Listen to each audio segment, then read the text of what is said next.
Muy buenas tardes, queridos amigos, queridos hermanos y queridos televidentes. No importa dónde ustedes están, bienvenidos a esta escuela, o diría lecciones de profecías.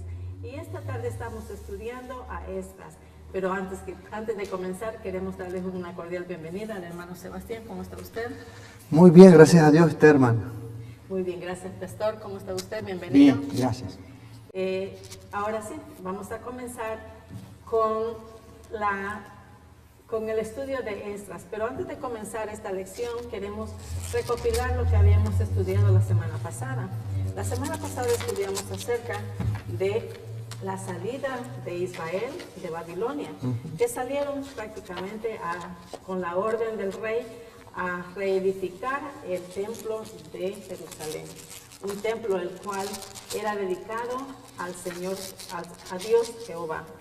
Y con la ayuda de todos los miembros de su comunidad, de los israelitas que se quedaron aún en Babilonia, y los vecinos que estaban, apoyaban a ese plan, les apoyaron tanto económicamente, por lo tanto llegaron con buena base para una construcción efectiva.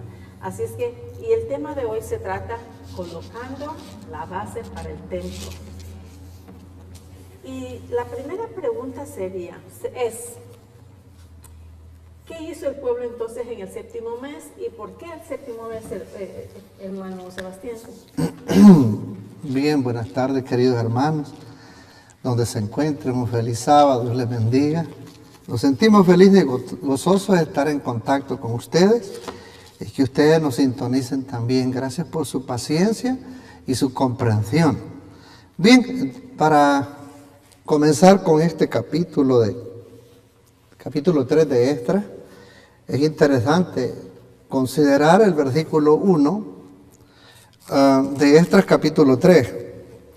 Dice, llegado el mes séptimo, y ya los hijos de Israel en las ciudades, juntóse el pueblo como un solo hombre en Jerusalén.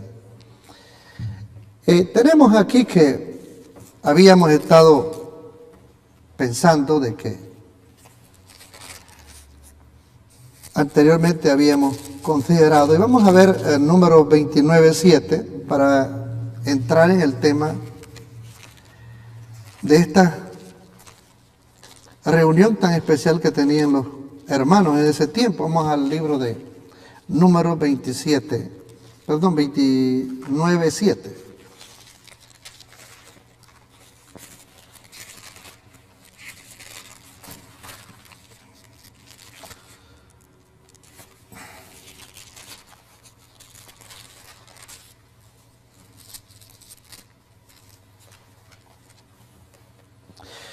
Primero vamos a leer el versículo 1.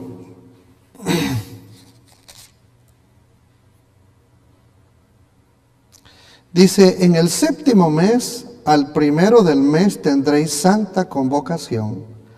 Ninguna obra servil haréis, o será día de sonar las trompetas.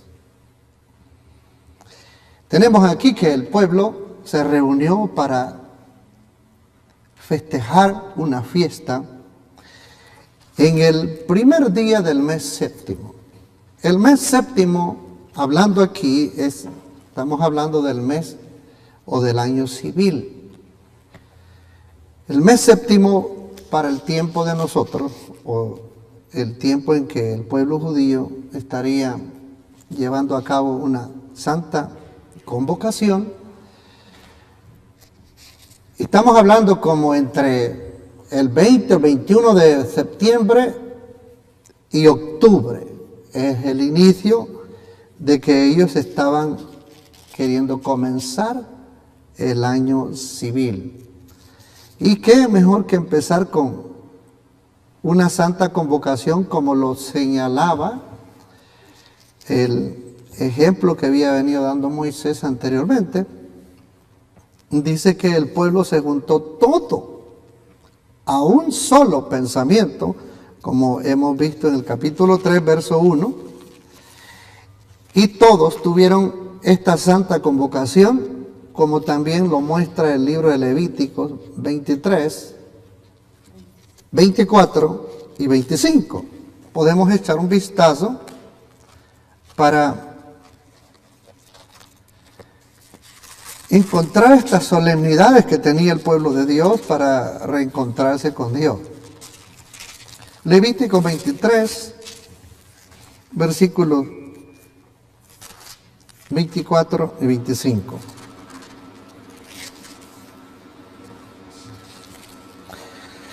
Dice así: habla a los hijos de Israel y diles: en el mes séptimo, al primero del mes tendréis sábado, una conmemoración al son de trompeta y una santa convocación. Ninguna obra servil haréis y ofreceréis ofrenda encendida a Jehová. Resulta que el pueblo comienza con el pie derecho, quiere empezar con el pie derecho, después de haber llegado, decíamos la lección pasada, de ese largo viaje y quizás pues entusiasmados bastante los hermanos ahí, querían estar seguros de volver a querer hacer las cosas correctamente, porque estaban regresando de unos 70 años de esclavitud, y no fue en vano esos 70 años. En este tipo de, podríamos decir, castigo por cosas que son condicionales y el pueblo falla,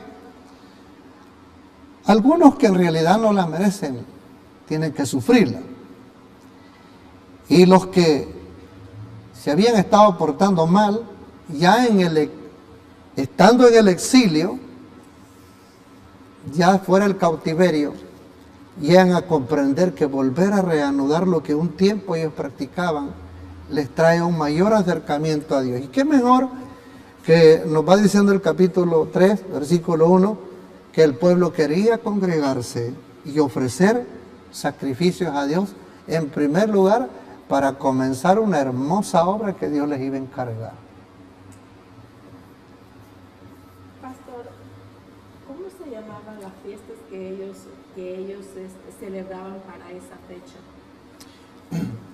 Es bueno saber que cada vez que vemos fechas en el calendario judío y las fiestas que se relacionan con ellas, es bueno ver el movimiento del pueblo, de los líderes, y en este caso miramos a Zorobabel. Recordemos que se está hablando del primer tiempo, luego vendrá Esdras propiamente ya más adelante, pero Zorobabel, el gran líder, junto con Josué, sumo sacerdote, son ellos dos que capitanean este movimiento de reconstrucción del templo, recordemos, todavía no de la ciudad.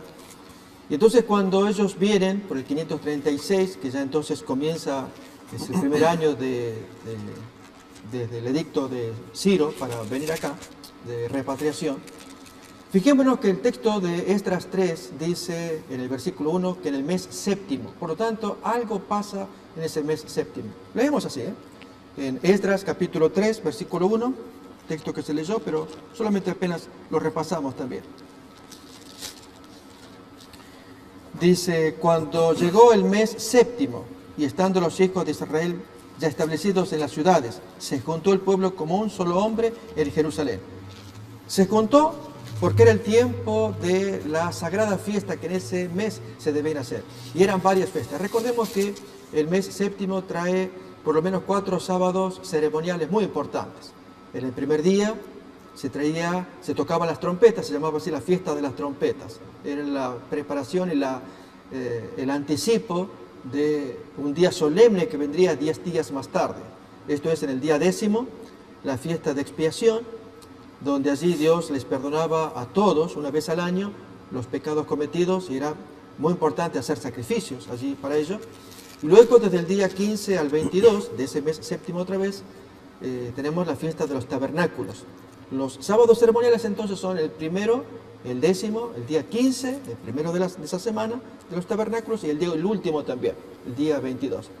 Lo interesante es que esta gente se junta y no está el templo todavía hecho o aún terminado. Miramos esto en el capítulo 3, en el versículo 6. Desde el primer día del mes séptimo comenzaron a ofrecer holocaustos a Jehová, pero los cimientos del templo de Jehová no se habían echado todavía. ¿Y esto qué nos está sugiriendo? Esta es una lección importante para nuestro tiempo también. Y es que cuántas personas hay que no se congregan, no participan de alabanzas, no tienen un gesto alegre, feliz de estar allí en reunión con los hermanos porque no hay un edificio, porque no está comprado, alquilado o hecho, fabricado algún lugar físico. Por supuesto, es saludable que lo haya, pero acá el texto nos está enseñando que la gente se reunió antes de que se hiciera el edificio. Eso muestra entonces el espíritu de querer adorar, de querer estar en armonía con Dios según las leyes que Él mandó y aún en armonía con el pueblo, entre todos participando. Lógicamente, con los días, el tiempo, se irá construyendo el resto del edificio, porque acá el texto nos va a hablar de que apenas se estaba haciendo el primero, que era el altar de los sacrificios, por lo menos para que hubiera un lugar donde ofrecer el sacrificio. Entonces, esta es una primera consideración, y es el entusiasmo de la gente a pesar de que no haya edificio, ¿sí? Pero hay otro punto a tomar en cuenta, y es que es bueno no olvidar el propósito de la repatriación. No se trata acá tanto de que los judíos vuelven a sus sacrificios. Recordemos las lecciones que Jesús dio en el Nuevo Testamento. Misericordia quiero y no tanto sacrificio. Entonces, como que la gente al volver a los sacrificios vuelve a las andadas, decimos así. O sea, vuelve otra vez a estas viejas prácticas de apegarse al rito, a ver sangre, creyendo incluso con ello que Dios ya perdona. De hecho, en tiempos modernos hay movimientos no cristianos que, extrayendo lecturas de lo que cuentan estas historias del Antiguo Testamento, suponen que también se obtienen los favores divinos sacrificando animales. Es decir, incluso, reitero, gente no cristiana sacrificando incluso gallinas o aún es la santería. La santería, o aún perros también, con tal que haya sangre. Entonces, esta gente, la santería acá dice Sebastián, es cierto, la gente del vudú también, supuestamente se inspiran en estas historias del Antiguo Testamento, como que habiendo sacrificio allí, el Dios del cielo se apacigua, se enternece, viene a buena voluntad, y por lo tanto así también estos santeros, esta gente, están en la misma línea. Pero está lejos de la verdad. La pregunta que nos hacemos es, ¿para qué los sacrificios? ¿Por qué rehacer todo esto? Pues ya va a aparecer el texto, especialmente en la parte final del capítulo 3 de Esdras, que el propósito era rehacer un sistema que Dios había creado, que prefiguraba la aparición del Mesías. En otras palabras, este era el texto, más o menos como cuando la maestra quiere enseñar a sus alumnos y no hay lapicero, no hay cuaderno. ¿Cómo se las ingenia la maestra para enseñarles a los alumnos? Se las va a ingeniar de una u otra manera. Ya sea que los niños asocien una cosa con otra, pero que los niños salgan aprendiendo, ¿sí? Bueno, en el caso de Dios, lo que Él necesitaba era que la gente de aquella generación, desde Zorobabel, aún antes, lógicamente, pero desde esta repatriación en adelante, luego vendrá Esdras, un gran líder que él llevó más adelante toda esta obra de los sacrificios, era que la gente aprendiera, ¿qué cosa? Las grandes lecciones de un libro de texto llamado Sacrificios, Ritos, Símbolos, que enseñaban ¿qué? Lo que Juan Bautista dijo en sus días: he aquí el Cordero de Dios que quita el pecado del mundo. Es decir, con tantos corderos, cabras, animales, sangre, altar de sacrificios que el judío hacía, lo estamos mirando acá, están en el día de expiación, el día de los tabernáculos, ofreciendo sacrificios. No era que con ellos se apaciguara la ira de Dios como creen los santeros, sino que era el texto de Dios para que practicándolo aprendieran, sacaran lecciones de que vendría con el tiempo el gran cordero que reemplaza todo el sistema, pero allí estaba el plan de salvación. Por lo tanto, era importante restablecer el sistema, ponerlo en movimiento, y es lo que estamos mirando acá en esta lección. Muy bien. Hermano Sebastián, ¿cuáles eran los dos líderes del pueblo de ese entonces? Bien, vamos a considerar el versículo 2 de Esdras, capítulo 3. Y vamos a mencionar un grupo de servidores de Dios pero sobresalen dos personajes. Dice, versículo 2, entonces se levantó Jesúa, hijo de Josadec, y sus hermanos, los sacerdotes, y Zorobabel, hijo de Selaltiel, y sus hermanos, y edificaron el altar del Dios de Israel, para ofrecer sobre él holocaustos, como está escrito en la ley de Moisés, varón de Dios. Una de las cosas que me ha llamado la atención a mí es que estos dos tipos de líderes, y diferentes también, pero involucrados en la causa de Dios, a Zorobabel lo hemos venido analizando en lecciones anteriores como un gobernador, como un dirigente político, que representaba al pueblo, estando, o más bien dicho, era la voz del pueblo, estando en el cautiverio.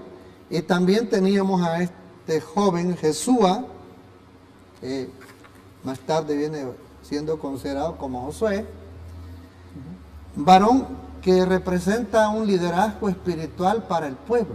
Entonces, podemos ver ahí que no están solo los dos ellos, tienen gente que les acompaña a ellos para llevar a cabo el inicio de este altar y sacrificar nuevamente el servicio que se acostumbraba a hacer a Dios, que debido al cautiverio, quizás el orden de las cosas se habían perdido. Y qué mejor que ahora que se vuelven a reencontrar en su lugar, donde una vez muchos de sus antepasados estuvieron allí en su buena época y que ahora regresan con ellos a ese nuevo lugar, ya estando bastante grandes de edad.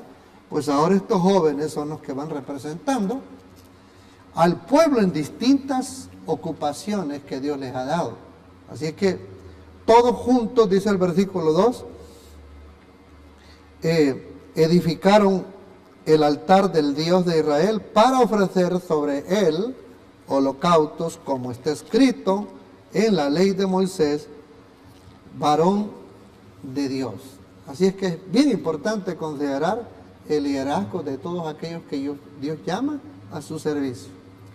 Y para establecer el servicio a Dios, ¿qué fue lo primero que hicieron, pastor? Vamos a ver en Esdras, el capítulo 3, los diferentes servicios que estaban haciendo. Miramos en el versículo, primero el 3, un detalle interesante que vale la pena resaltar. Y colocaron el altar sobre su base porque tenían miedo de los pueblos de las tierras. Imagínense a esta gente que dependen de Dios, de estar en paz con Dios, de cumplir con sus mandamientos, para entonces tener derecho a pedir los favores del cielo. Y este es el caso. Si teniendo temor, con razón, de los pueblos vecinos enemigos que intentaban hacerles daño, recordemos que más adelante se describe más claramente, ya en el tiempo de Nehemías con Esdras, cuando ellos trabajaban por reformar las cosas y avanzar con la reedificación. ¿Cuántos enemigos tuvo Nehemías? Nos acordamos de Sanbalat, Tobías, Gesem, y se cuentan las andanzas, las cosas perversas que esta gente hacía. Entonces, había razón para tener miedo de alrededor. Pero entonces, para tener paz con Dios, había que cumplir con los mandamientos. ¿Y cuáles eran? Pues lo que estamos mirando acá era cumplir con las ordenanzas de la ley de Moisés, especialmente el área de sacrificios. Seguimos la lectura. Estamos en el capítulo 3, versículo 3. Y ofrecieron sobre él, sobre ese altar de sacrificio, holocaustos a Jehová, holocaustos por la mañana y por la tarde. Celebraron asimismo la fiesta solemne de los tabernáculos, como está escrito, y holocaustos cada día por orden, conforme al rito, cada cosa en su día. Yo les quiero invitar a que me acompañen a mirar dos textos que tratan de esta fiesta solemne, la fiesta de los tabernáculos. Uno que se encuentra en Levítico, capítulo 23, el otro en Números, capítulo 29. Son textos que mencionan esta fiesta, junto con las otras, lógicamente. Miramos en el capítulo 23, versículo 34 en adelante. Habla a los hijos de Israel y diles: a los 15 días de este mes séptimo será la fiesta solemne de los tabernáculos a Jehová por 7 días. Hoy los judíos le llaman la fiesta de Sukkot, por si escuchamos esa expresión. Sukkah significa tienda, Sukkot en plural es tiendas o tabernáculos. 7 días ofreceréis ofrenda encendida a Jehová. Leemos el 35, un detalle interesante acá. El primer día habrá santa convocación, ningún trabajo de siervo haréis. Bien, este primer día era un sábado solemne, al decir esto que no había que hacer trabajo, pero era un sábado ceremonial, que podía caer en cualquier día de la semana. 7 días ofreceréis ofrenda encendida a Jehová. El octavo día, de igual manera, también sábado ceremonial, tendréis santa convocación y ofreceréis ofrenda encendida a Jehová. Es fiesta, ningún trabajo de siervos haréis. Allí da la pauta para que se entienda que era un sábado como los otros comunes de la semana. Este es ceremonial, por el hecho de que caía en cualquier día de la semana. Estas son las fiestas solemnes de Jehová a las que convocaréis santas reuniones para ofrecer ofrenda encendida a Jehová, holocausto y ofrenda, sacrificio y libaciones, cada cosa en su tiempo, además de los días de reposo, Shabbat, de Jehová, de vuestros dones, de vuestros votos, etc. Así que ahí vemos la diferencia entre estos sábados ceremoniales y los otros semanales. Abrimos también en el libro de Números, capítulo 29. También se nos da una descripción de cómo se hacía esta fiesta solemne de los tabernáculos. Versículo 12. También a los 15 días del mes séptimo tendréis santa convocación. Ninguna obra de siervos haréis y celebraréis fiesta solemne a Jehová por 7 días. Y ofreceréis en holocausto, en ofrenda encendida a Jehová, en olor grato, 13 becerros de la vacada, 2 carneros, 14 corderos de un año, han de ser sin defecto. Siempre, amigos, cuando escuchemos estas historias, las cantidades de animales, nunca perdamos de vista que era el plan de Dios que había ideado para que los israelitas aprendieran el plan de salvación. No había virtud en el sacrificio en sí, que si tal animal, tal otro, y que supuestamente conseguían la buena voluntad del Creador. No, era un símbolo, apuntaba a algo mayor. Y entonces tenían que recordarlo permanentemente. Bien, entonces miramos acá la clase de animales, la cantidad también. Pero vemos, vamos a ir rastreando, versículo 17, dice, el segundo día harán 12 becerros de la vacada, 2 carneros, etc., conforme a la ley, al final del versículo 18. Versículo 20 ahora, el día tercero, 11 becerros, ustedes noten, va cambiando los números. El versículo 23, el día cuarto, 10 becerros, 2 carneros, etc. Versículo 26, el día quinto, 9 becerros. El versículo 29, el día sexto, 8 becerros. El versículo 32, el séptimo día, 7 becerros. Y entonces cuando llegaba al versículo 35, el octavo día, el último de esa fiesta solemne de los tabernáculos. Tendréis solemnidad, ninguna obra de siervos haréis. Y ofreceréis el holocausto en ofrenda encendida de olor grato a Jehová. Un becerro, en fin, va indicando lo que tenía que hacer. Y notamos el 39. Estas cosas ofreceréis a Jehová en vuestras fiestas solemnes, además de los demás votos y ofrendas, etc. Entonces, Dios consideraba solemne esta fiesta. Y era que la gente debía aprender. En nuestro caso ya llegó el cumplimiento, que es Cristo el Señor. Y lo que nos queda es estudiar, repasar, e incluso unir entre la historia de Cristo con esta fiesta de los tabernáculos y ver la relación que hay. Si tal vez preguntamos dónde está el cumplimiento, efectivamente para la Pascua, fiesta judía, y los 7 días que le siguieron, que eran los panes ácimos, esto ya aparece revelado en 1 Corintios capítulo 5, cuando menciona que nuestra Pascua ya fue sacrificada, que es Cristo, y comamos los panes sin maldad y malicia. Entonces ahí ya se le ve el significado de los 7 días de panes sin levadura. Asimismo también con las restantes fiestas, la fiesta de Pentecostés, que se cumplió cuando los apóstoles recibieron la lluvia del Espíritu Santo en la forma de don de lenguas, pudieron hablar en otras lenguas. Y entonces la última fiesta que faltaba era la fiesta de los tabernáculos, precedida por la fiesta de expiación. La pregunta es, ¿cuándo se cumple esa fiesta de tabernáculos? Hay quienes entienden que hay que seguir practicándola. En verdad, ya Jesús lo había anticipado. Yo les invito a que miremos un texto y seguimos con Esdras 3. Aparece en San Juan, capítulo 14. San Juan 14, los primeros versículos.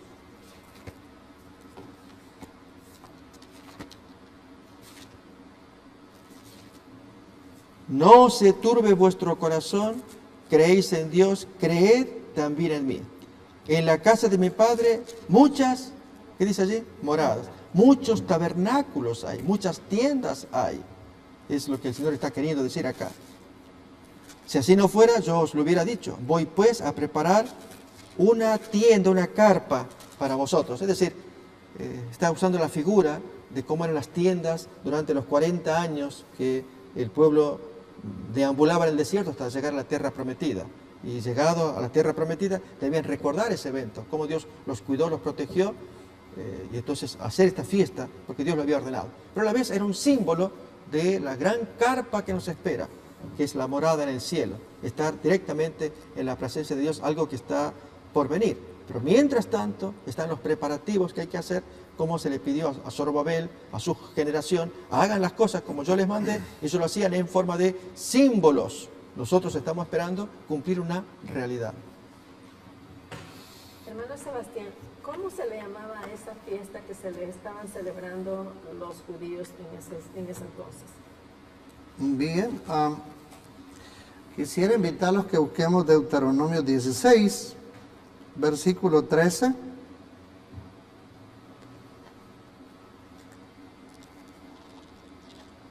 Deuteronomio 16, versículo 13, un texto parecido. La solemnidad de las cabañas harás por 7 días cuando hubieres hecho la cosecha de tu era y de tu lugar. Lagar, perdón. Resulta que después que había el pueblo tenido el día de la expiación, entonces Dios pedía también esta otra fiesta que se llevara a cabo, y el pueblo tuviera esta fiesta de los tabernáculos. Esta era la última fiesta que ellos tenían después de la expiación de los pecados, donde el pueblo ya había confesado sus pecados y perdonados y dejado todas las malas experiencias, viviendo, como decía el pastor, en este estilo y todo de las cabañas o tabernáculos.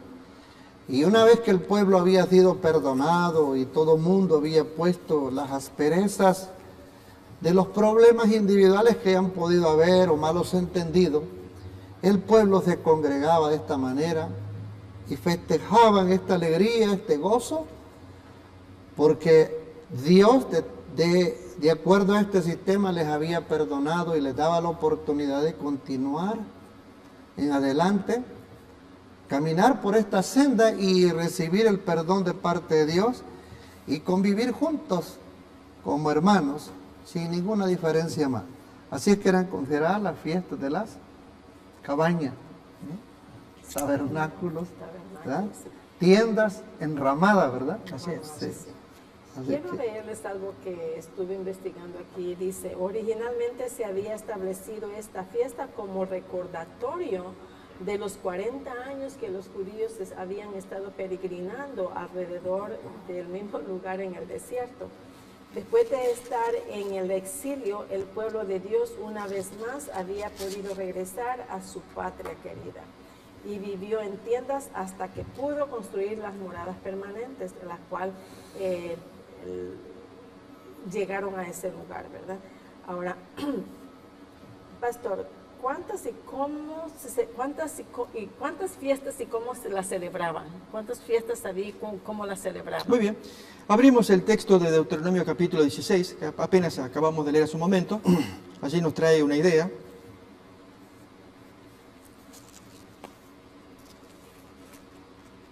Versículo 16. Deuteronomio 16, 16. 3 veces cada año aparecerá todo varón tuyo delante de Jehová tu Dios en el lugar que él escogiere, en la fiesta solemne de los panes sin levadura, Así que ya miremos esas 3 fiestas solemnes en las cuales están los 7 sábados ceremoniales del año. Esta primera fiesta de los panes sin levadura arrancaba con la noche anterior de la Pascua. Y entonces el primer día de los 7 ya va a ser el sábado ceremonial. Y el último de los 7 va a ser el otro sábado ceremonial. ¿Sí?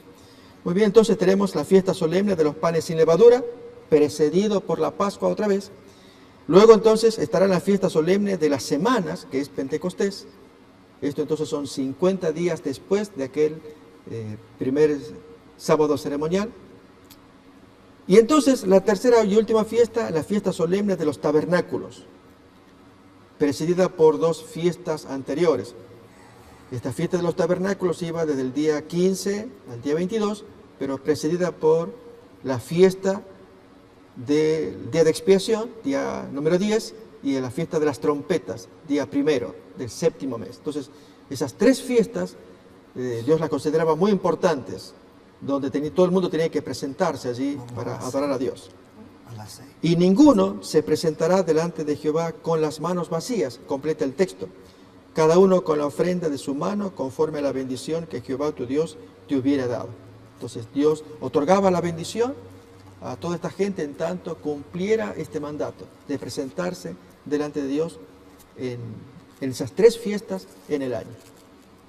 Pastor, usted mencionó de que ellos en esas fiestas construían ramadas. ¿Cuál fue el propósito de hacer eso, de que cada fiesta se hacían esas construcciones? Bueno, en esta fiesta en particular, la fiesta de los tabernáculos, era recordar las moradas que ellos habían tenido en el desierto. El propósito de Dios era que la gente siempre recordara la mano bondadosa de Dios en medio de la adversidad, y que Dios los había acompañado durante 40 años, durante el frío, recordemos, en una columna de fuego que los calentaba durante la noche, y durante el día con el sol quemante era una columna de nube que los protegía del calor. Y así 40 años. Aún también les dio el maná, por el cual se alimentaban, y no había enfermedades, ni sus pies se hinchaban. Entonces, todo esto durante los 40 años Dios quería que lo recordaran con esta fiesta solemne, y era que el hombre tenga gratitud al Creador. De modo entonces que cuando vengan siempre las adversidades, esta es una lección importante para sacar, cada vez que vemos algo oscuro que se presenta contra nosotros, creemos que ya después de ello ya no hay más, se acabó, digamos, todo lo que se venía dando por esto oscuro que aparece. El propósito de Dios con las fiestas es que el hombre, en lugar de mirar lo negro, mire para atrás. Y es cuántas veces Dios, en las mismas circunstancias, lo fue sacando, ayudando, vez tras vez, para que cuando entonces se renueve la confianza, pueda mirar eso oscuro que viene, y entonces con fe fortalecida le haga frente, y lo vencerá como venció tantas otras veces anteriores. Entonces el propósito de Dios era eso, que recuerden siempre al Señor a través de estas fiestas. Entonces era un conmemorativo de la forma en que ellos habían vivido en el desierto, el pueblo de Israel había vivido en el desierto después de haber salido de Egipto. Así es. Hermano Sebastián, luego que la fiesta de los tabernáculos fueran celebradas, ¿cuál ofrenda continua fue ofrendada? Muy bien. Antes de contestar esta pregunta, mientras el pastor explicaba todas las ceremonias, las 3 anuales y esta de las cabañas y cuál era la razón, yo estuve meditando también y en un pensamiento estuve considerando de que como en cada año que tenían la práctica, al haber regresado de Egipto, de su peregrinar por el desierto también, recordemos que desde el más grande hasta el último chiquito que está reproduciéndose en la familia de los hebreos, era importante que por generaciones fueran conociendo todo esto de cómo Dios había sostenido y ayudado a sus padres a sus abuelos, a bisabuelos y todo, y ahora las nuevas generaciones fueran entendiendo, y es la voluntad de Dios que no nos olvidemos de la historia, porque olvidarse de la historia es ponerse o prepararse para que se repita en uno mismo, pero al recordarla, me trae el pensamiento que escribe la hermana White. No debemos de tener miedo al futuro, a menos que olvidemos cómo Dios nos haya cuidado en el pasado. No recuerdo en qué parte la he leído esa cita, ahorita se me vino el pensamiento, pero... Notas biográficas 2.16. ¿Perdón? Notas biográficas 2.16. Dice el pastor que se encuentran las notas biográficas 2.16. 2.23. Página 2.23. 2.16. Gracias. 2.16. ¿2.26? 2.16. Oh, 2.16. Gracias. Es importante. Entonces, vamos ahora entonces a la pregunta que la hermana dice. Vamos a ir al libro de Números para contestar. Número 29. Pero antes que nada tenemos que ver Esdras, capítulo 3, versículo 5, para entender el preámbulo. Esdras 3, versículo 5, dice así: y además de esto, el holocausto continuo y las nuevas lunas y todas las fiestas santificadas de Jehová, y todo sacrificio espontáneo, toda ofrenda voluntaria a Jehová. Es lo que dice el versículo 5. Veamos ahora Éxodo 29, 38. Éxodo 29, 38 y 39. Y esto es lo que ofrecerás sobre el altar: 2 corderos de 1 año cada día, sin intermisión, y ofrecerás un cordero a la mañana, y el otro cordero ofrecerás a la caída de la tarde. Este servicio diario era importante que el pueblo recordara de que Dios tenía en mente bien traerle al presente tanto a los mayores en la fe que habían regresado después del cautiverio, que ya eran grandes, y ahora las nuevas generaciones volvieran a retomar nuevamente el orden de los actos, como dice el versículo 3 de Esdras 3, ¿no? Cada cosa en su respectivo lugar. Así es que tenemos aquí que ellos están desarrollando todas estas actividades de sacrificio y tenían que empezarlo a realizar porque ellos eran los encargados de llevar a cabo este nuevo, quizás para muchos jóvenes nuevo, pero para algunos no, pero estaban volviéndolo a retomar. Tenían que ofrecer esta ofrenda por la mañana, le llamaban el sacrificio matutino, y al caer la tarde estaba el otro, el vespertino. Esto no debían de olvidarse los hijos de Israel para presentárselo a Jehová, sin olvidarse también el holocausto, que ya era conocido mucho más antes también, y que de ese, no sé si vayamos a tener que hablar más enseguida o hablamos ahorita, ¿verdad? Pero es importante que practicaran el sacrificio matutino y el vespertino como una ofrenda al Dios que ellos estaban sirviendo y reconectándose nuevamente. Pastor, ¿cuándo empezaron ellos estas ofrendas? Las ofrendas, puesto que están hablando de ofrendas continuas. Miramos el texto, capítulo 3, versículo 6. Desde el primer día del mes séptimo, a ver si nos acordamos entonces, ¿qué se produce en el primer día del séptimo mes? Es un sábado solemne, un sábado ceremonial. Era la fiesta de las trompetas.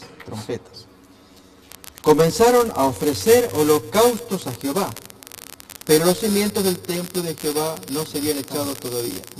Entonces, esta gente ya está llevando adelante todos los oficios del culto, aunque no tienen el edificio, como habíamos escuchado anteriormente.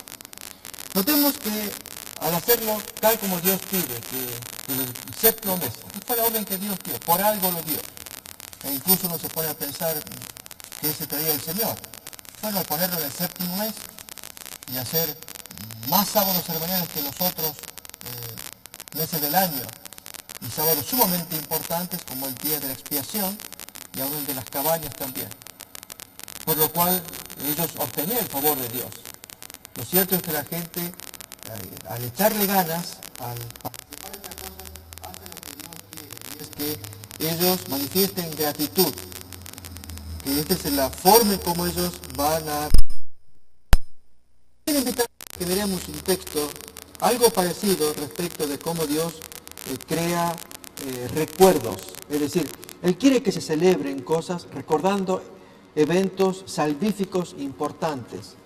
Recordemos, este es el caso de las cabañas, que se está recordando cómo ellos fueron sacados milagrosamente de Egipto y especialmente sostenidos por 40 años, con carpas. Ellos se movían en carpas 40 años, como nómades en el desierto, o beduinos, ¿sí?, en el desierto.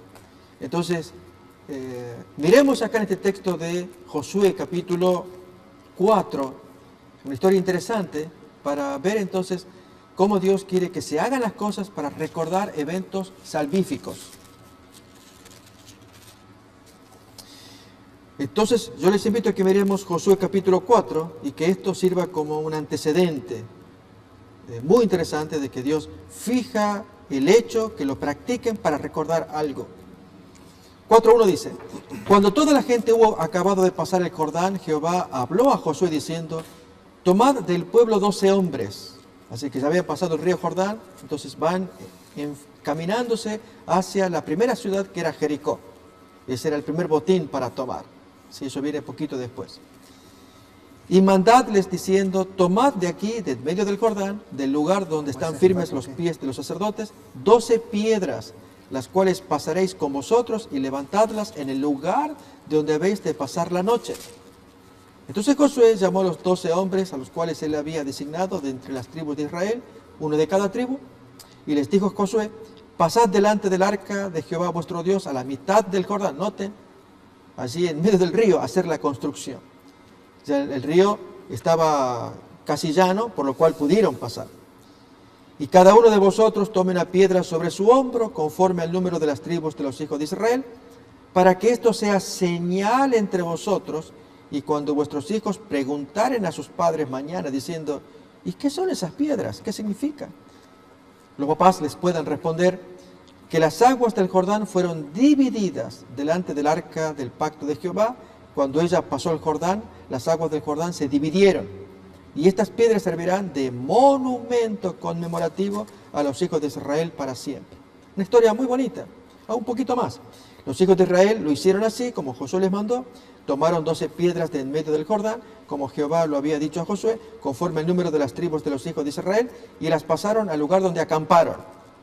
Y las levantaron allí, diríamos casi al borde de la playa, del lugar del río Jordán, donde ellos pasaron, muy cerquita allí del río, pues ahí construyeron. Josué también levantó 12 piedras en medio del Jordán, dice acá todavía más, en el lugar donde estuvieron los pies de los sacerdotes que llevaban el arca del pacto, y han estado allí hasta hoy.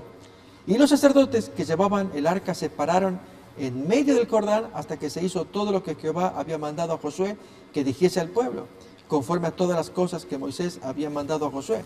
Y el pueblo se dio a prisa y pasó. Interesante aquí entonces, los sacerdotes, ellos llevando el liderazgo, poniéndose firmes, mientras ellos se mantuvieron allí, estuviera el arca, Dios estaba con ellos, entonces el agua se dividía, podían pasar en el seco y rápidamente hasta que luego los sacerdotes se fueran y el agua volviera a su curso normal. El punto entonces importante acá es que ellos tenían la orden de construir monumentos como recordatorios. Recordamos el planteo que se dice, que si los hijos preguntan: ¿y esto qué son esas piedras? Los papás respondían: por aquí pasó en seco el pueblo de Dios y este es el recuerdo que tenemos. Bueno, así en los mismos términos es el arca la fiesta de las tiendas o tabernáculos, para que la gente joven y aún niños recordaran, siempre uno agradeciera. Y ese es el planteo que Dios tiene hasta el día de hoy, que el hombre sea agradecido, que recuerde con las historias de la Biblia, que así como Dios obró en la antigüedad, puede obrar en nosotros. Y así enseñarle a nuestros hijos, que ellos tengan confianza en que hay un Dios que ayuda en tanto uno cumple el mandamiento y suplica la intervención del Señor. Gracias, pastor. Hermano Sebastián, ¿qué otras fiestas se mencionan que fueron establecidas? Bien, antes de explicarles, quisiera que fuéramos al libro de Números capítulo 29, versículo 6. Números 29, versículo 6. Dice ahí: además del holocausto del mes y su presente, y el holocausto continuo y su presente, y sus libaciones, conforme a su ley, por ofrenda encendida a Jehová en olor de suavidad. Al principio les hablé yo y les decía de que Dios estaba pidiendo el sacrificio matutino y el vespertino. Pero al mencionar aquí el holocausto continuo, ¿no les hace pensar a ustedes que, y a mí también me hace pensar, de que Noé, después del diluvio, había presentado un sacrificio, un holocausto, después de haber salido del arca? Claro que sí. También el patriarca Job, en Job capítulo 1, versículo 5, dice que él ofrecía este tipo de holocausto también. Y este servicio de holocausto tenía que ver con una ofrenda mientras se está quemando el animal. El humo que despide todo esto era como un olor grato al Señor Jehová. Y tiene una representación también como la conexión que mantiene cada uno de sus hijos cuando se arrodilla para orar y pedir a Dios la dirección día con día. Al hablar de este holocausto también tiene el simbolismo de la personificación de Jesús hoy en día ante el trono de Dios, representativo de un mundo que Él vino a rescatar con su propia sangre, y ahora dejando la conexión con Dios. Cuando los discípulos le preguntaron: maestro, enséñanos a orar, y Jesús les enseña la oración modelo y dice: y cuando ores a Dios, no seáis repetitivo tampoco, que creyendo que por vuestras parlerías Dios os va a escuchar. Vosotros oraréis de esta manera: Padre nuestro que estás en los cielos, santificado sea tu nombre. Todos conocemos esa bonita oración que enseñara el Señor Jesús en San Mateo 6. Y así también tiene este tipo de fiesta continua que es el holocausto. Vamos a ver un texto más en Primera de Crónicas 23:31. Primera de Crónicas 23:31. Y dice así: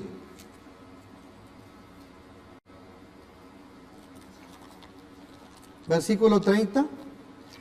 Y para que asistiesen cada mañana todos los días a confesar y alabar a Jehová, y asimismo a la tarde. Versículo 31.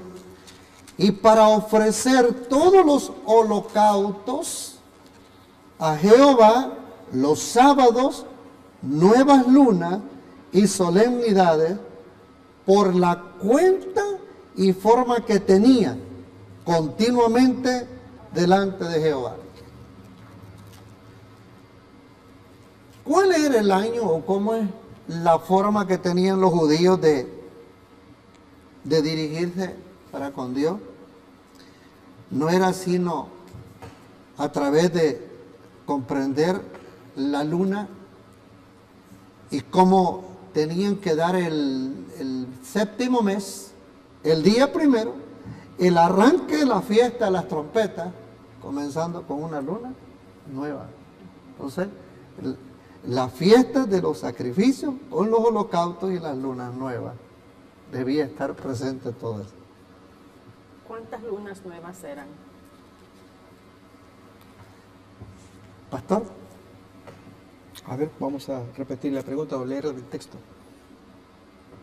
Que dice, además de esto, el holocausto continuo, las nuevas lunas y todas las fiestas solemnes de Jehová y todo sacrificio espontáneo, toda ofrenda voluntaria a Jehová. Aquí está hablando en plural, las nuevas lunas. Sí. ¿Cuántas lunas?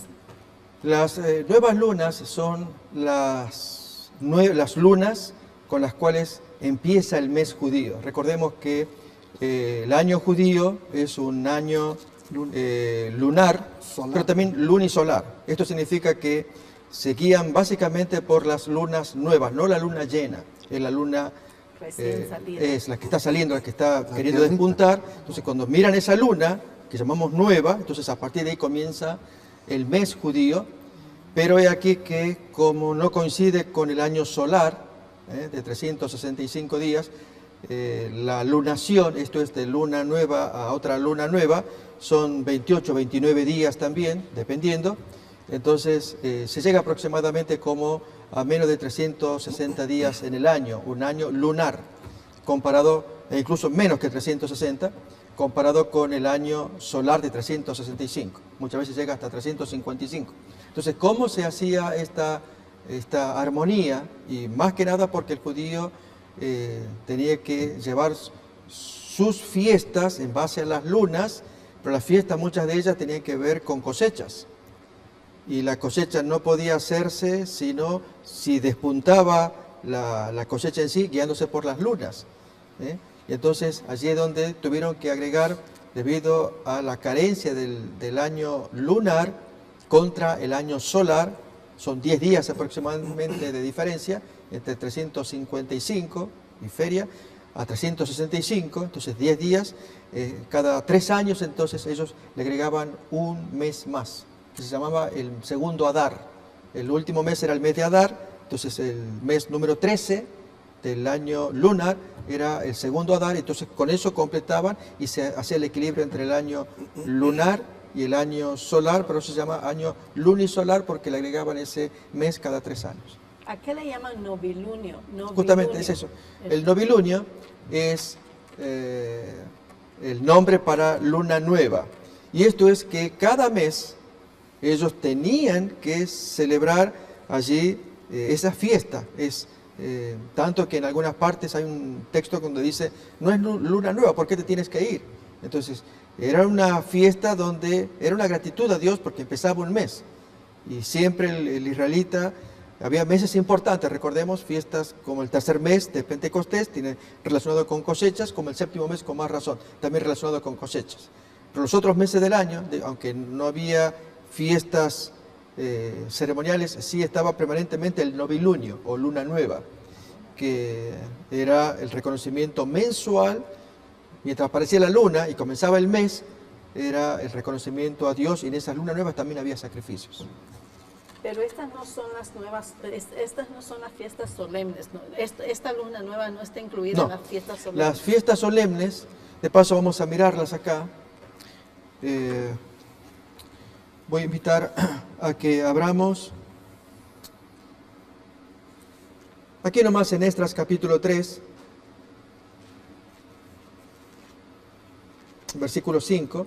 Además de esto, el holocausto continuo, que es el holocausto de todos los días. Las nuevas lunas eran holocaustos que se ofrecían mensualmente, y todas las fiestas solemnes de Jehová, que son las que se reconocen anualmente. Entonces, las fiestas anuales, recordemos que son las que abarcan 7 sábados ceremoniales, son aquellas que contienen las 3 grandes fiestas del año: panes ácimos, Pentecostés y tabernáculos, ¿sí? Pero además de esto están las fiestas mensuales, y luego las fiestas semanales, que es el sábado semanal, la fiesta mensual, que es el novilunio, y las fiestas anuales que estamos mirando acá.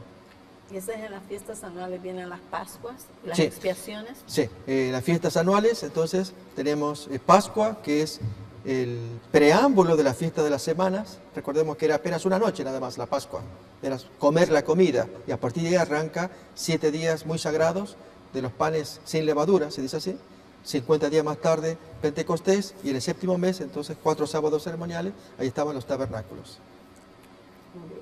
Muchas gracias, pastor, por esa explicación. Gracias, hermano Sebastián, por su participación y una explicación de ambos espléndida, la cual nos saca de duda los significados de las fiestas y sobre todo el porqué de la puesta de ir al pueblo judío nuevamente a levantar nuevamente ese tan esperado y tan ansiado templo de Jerusalén, para comenzar a adorar al Señor como ellos siempre lo habían hecho anteriormente, antes de la expatriación, ¿cierto? Sí. Ahora bien, gracias, hermanos, te los agradecemos mucho por su atención. Gracias. Y nos veremos a la próxima. Que el Señor los bendiga. Gracias.